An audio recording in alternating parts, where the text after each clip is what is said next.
What's the first thing you think of when you hear Holy Thursday? For most of us, it's the washing of the feet.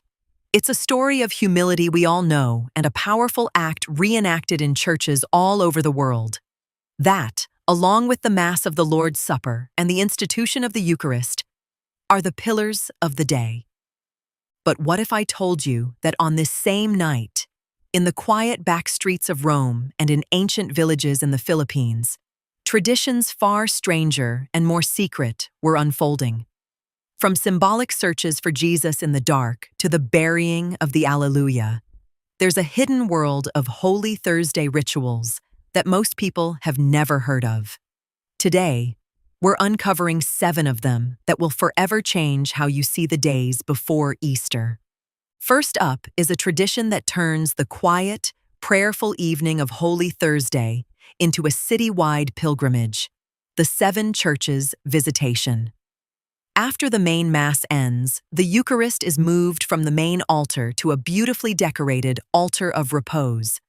This is where the faithful come to keep watch with Christ, just as he asked his disciples to do in the Garden of Gethsemane. But some don't just stay in one church. There's a tradition, famously revitalized in 16th century Rome by St. Philip Neri, that involves visiting 7 different churches through the night. St. Philip was known as the Apostle of Rome, a man who wanted to counter the city's wild carnival atmosphere with deep, engaging piety. He would gather friends and followers, and they would set out on their 7 churches walk, a journey designed to remind people that life itself is a pilgrimage. Each of the 7 visits corresponds to a key moment in Jesus' passion. The journey might start at a church representing Jesus leaving for the Garden of Gethsemane, with later stops commemorating his trials before Annas, Caiaphas, Pilate, and Herod. It's a physical, tangible way to walk with Christ through the darkest hours of his life. While St. Philip Neri popularized this form of the devotion, the practice of visiting the major Roman basilicas had been a part of pilgrim journeys for centuries. Today, this tradition is far from dead. It's alive and well in places like Italy, Poland, Mexico, and especially the Philippines, where it's known as Visita Iglesia. In the Philippines, the devotion is so popular that families will map out their route for Maundy Thursday or Good Friday. Some devout participants even carry a wooden cross between churches, while others visit 14, praying one station of the cross at each. In recent years, the tradition has even seen a revival in the United States, with some parishes organizing coordinated visitations and even creating Google Maps to guide pilgrims through city streets from one altar of repose to another. It transforms a solitary act of prayer into a communal journey, a silent, moving testament of faith that fills the city streets long after most have gone to sleep. Our second tradition is one of the most visually and emotionally powerful rituals of the entire year, yet it happens in near silence. It's called the stripping of the altars. After the Holy Thursday Mass ends and the Eucharist has been carried in a solemn procession to the altar of repose, something strange happens. The church, which was just moments before filled with the scent of incense and sound of hymns, begins to be undone. The altar, which represents Christ himself, is stripped bare. Priests and assistants remove everything: the altar cloths, the candlesticks, the missal stand, and any flowers or decorations. Crosses are either removed or veiled. The tabernacle, where the Eucharist is normally kept, is emptied, and its door is left wide open, a stark, haunting symbol of a world suddenly without its divine presence. The church is left plain, naked, and desolate. This ritual is layered with profound symbolism. First, it recalls how Jesus laid aside his garments to wash his disciples' feet, a radical act of humility.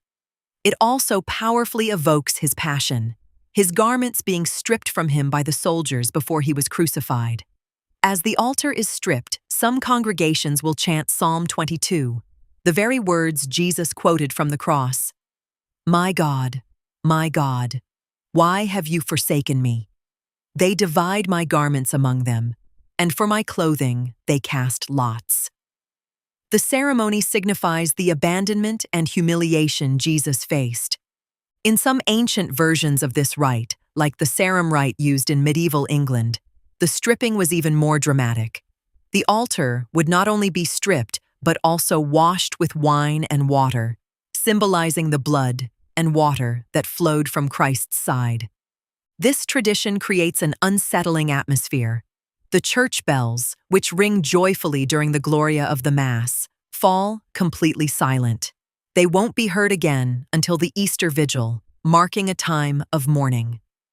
In many old European villages, the silence was so important that wooden clappers or rattles, called crotalets, were used to call people to the Good Friday services instead of bells.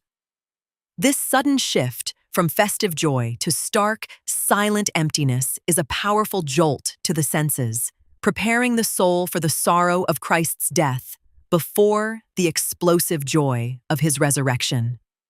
From the somber silence of the church, we head to the kitchens of Central Europe for our third hidden tradition, where Holy Thursday takes on a surprisingly green hue. In countries like the Czech Republic and Slovakia, Holy Thursday is popularly known as Green Thursday, or Zelený čtvrtek. While the name's origin might be a linguistic mix-up of an old German term for Mourning Thursday, folk tradition has fully embraced the green part. On this day, it's customary to eat green-colored foods. This isn't just a quirky habit. It's a symbolic nod to new life and the arrival of spring, woven into the religious meaning of the day. The menu for a traditional Green Thursday meal is a vibrant display of green foods. You might find a hearty herb soup made with spring nettles or spinach served with eggs. These meals are a stark contrast to the fasting that often marks Lent, offering a moment of earthy celebration before the deep solemnity of Good Friday.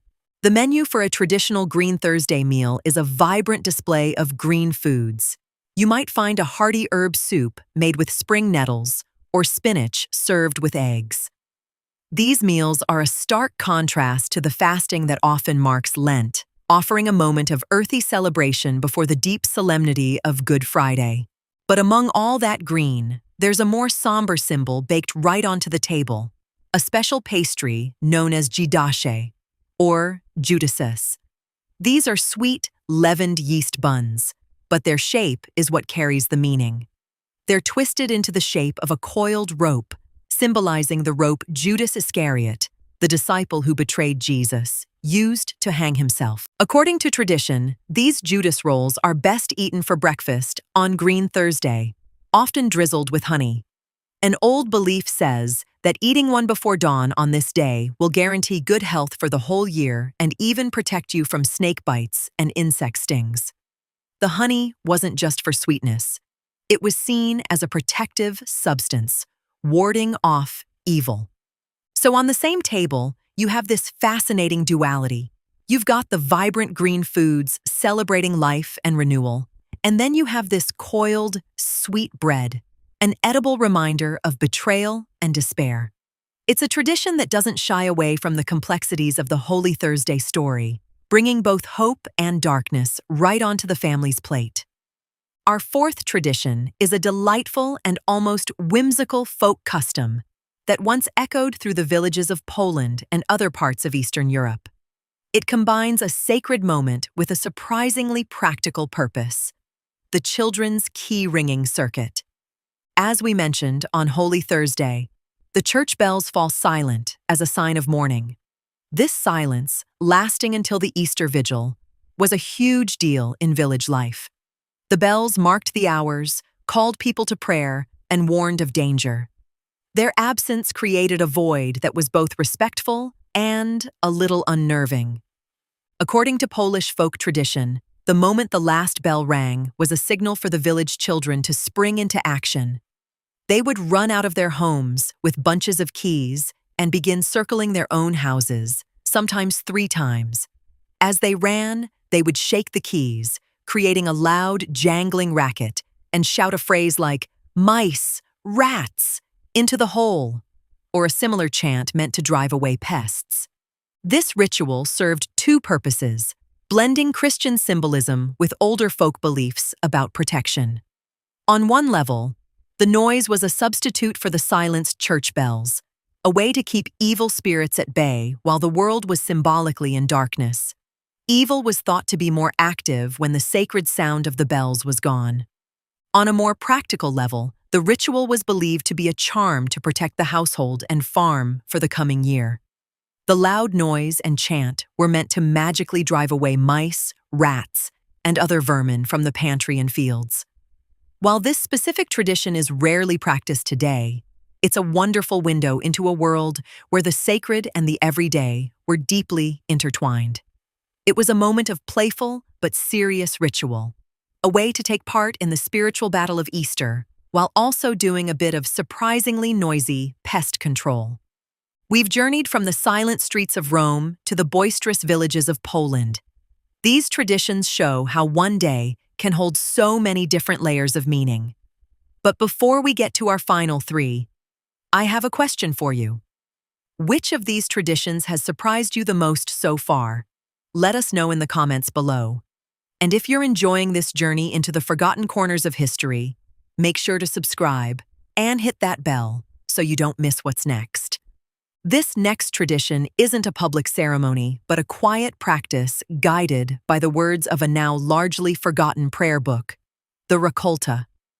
The Raccolta, which means the collection in Italian, was for centuries the Catholic Church's official collection of prayers for which an indulgence could be granted. Gaining an indulgence for oneself or for souls in purgatory was a central part of Catholic spiritual life for a very long time. While the system of indulgences was reformed after the Second Vatican Council and the Raccolta was eventually replaced by the much shorter Enchiridion of indulgences, the old book gives us a blueprint for how pilgrims on the Seven Churches Visitation were encouraged to pray. For some Catholics, these prayers represented a specific way to channel their devotion for the good of souls.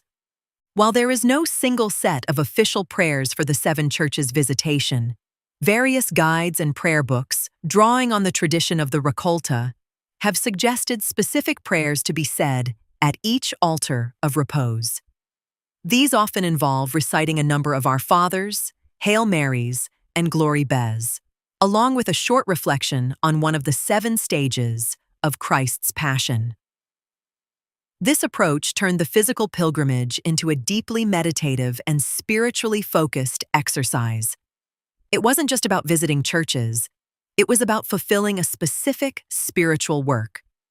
Today, with a renewed interest in traditional Catholic practices, some who undertake the Seven Churches Visitation look back to these older forms of prayer. This tradition is hidden, not because it's a big spectacle, but because it exists in the quiet, internal world of prayer and in the pages of books that have fallen out of common use. It's a way to connect not just with the events of Holy Thursday, but with generations of pilgrims who walked and prayed in the very same way. Now, let's jump from the Western Catholic world to the ancient rites of the Eastern Orthodox and Byzantine Catholic churches. While washing feet is central to Holy Thursday for both East and West, the way it's done in many Eastern traditions has a key difference. In the Roman Catholic tradition, the parish priest washes the feet of 12 parishioners. After a 2016 decree from Pope Francis, those chosen can be men, women, young, and old, representing the entire community. But in the Eastern Orthodox tradition, the ceremony, known as the nipter, often keeps a more formal structure reflecting its ancient monastic roots. In many Orthodox monasteries and cathedrals, the foot washing is performed by the highest-ranking cleric present, either the bishop or the abbot of the monastery. And crucially, the 12 people whose feet are washed are not lay parishioners, but 12 of their fellow priests or monks. The ceremony is a deeply symbolic and dramatic affair. As the Gospel of John is read, the events are acted out. A deacon will pause when the dialogue between Jesus and Peter begins. The senior priest among the 12 will speak Peter's words, protesting, "You will never wash my feet." The bishop or abbot, acting as Christ, responds with Jesus' words, "Unless I wash you, you have no part with me." This focus on clergy or the monastic community highlights the idea of service and humility as the foundation of leadership. The abbot, humbling himself to wash the feet of his spiritual sons, is a powerful lesson in authority being rooted in service.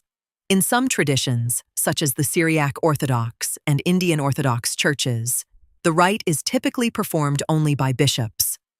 For many in the West, this ancient, hierarchical, and deeply symbolic rite remains a hidden facet of Holy Thursday, a powerful expression of humility from the top down.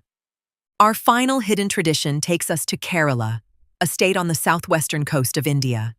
Here, among the St. Thomas Christians, one of the oldest Christian communities in the world, Holy Thursday is observed with a beautiful tradition that happens not in a church, but in the family home. It is the making and sharing of Pesaha Appam and Pesaha Pal. The St. Thomas Christians trace their faith to the Apostle Thomas himself. Their traditions are ancient, blending Jewish, Syrian, and Indian cultures. Pesaha is the Malayalam word for Passover, and this tradition is a direct link to the Last Supper, which was a Passover meal. On Holy Thursday evening, after returning from church, families gather at home. The centerpiece is the Pesaha Appam, a special unleavened bread. It's made without yeast, directly recalling the bread of the Jewish Passover. What makes it truly special is the cross placed in its center, made from a palm leaf blessed on the previous Palm Sunday. Accompanying the bread is Pesaha Pal, or Passover milk. It's a sweet, warm drink made from coconut milk, jaggery, a type of cane sugar, and spices. This drink is a symbolic stand-in for the wine of the Last Supper, adapted to local ingredients. The ritual of sharing is just as important as the food. The father, or eldest male member of the family, takes on the role of Christ. He reads from the Bible, says a prayer, and then breaks the bread. He dips the first piece into the pal and gives it to his wife, the mother of the family, before serving the rest of the family in order of age. This domestic ritual is incredibly profound. It brings the sacred events of Holy Thursday directly into the family home, making the Last Supper an intimate family experience. It's a tradition hidden from the wider world, but stands as a beautiful testament to how faith can be woven into the very fabric of family life, passed down through generations in the taste of bread and the warmth of a shared drink. From a solemn pilgrimage through Roman streets to the stark silence of a stripped altar, from the bittersweet taste of Judas rolls to the noisy clatter of children's keys, from the whispered words of a forgotten prayer book to the sacred meal shared in an Indian home. The traditions of Holy Thursday are so much richer and more complex than we often realize. They show us that beneath the familiar stories lies a tapestry of rituals, each one a unique attempt to touch the mystery of this holy night. They remind us that faith isn't a monolith. It's a living, breathing thing that finds expression in 1,000 different ways, in silence and in noise, in fasting and in feasting, in public ceremony and in private devotion. History is never as simple as we think, and the story of faith is always more interesting and more human than we're led to believe. Which of these traditions will you be thinking about this Easter? And are there any hidden traditions from your own family or hometown that the world should know about? Let us know.